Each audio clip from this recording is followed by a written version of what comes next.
In today's video, I'm going to teach you how to fix Google Drive download issues by enabling third-party cookies. Fix today here, let's begin.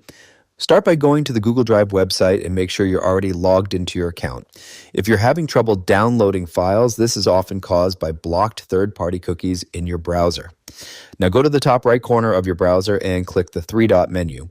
From the drop-down, select Settings. This will open your browser's settings page. On the left-hand sidebar, click on Privacy and Security. Then look for the option labeled Third-Party Cookies and click on it.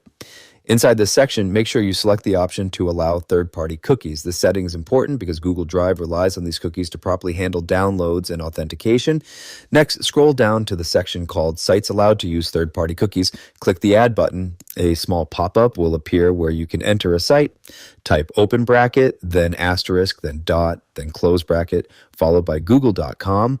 This allows all Google-related services to use cookies properly. Once you've entered it, click Add to Save.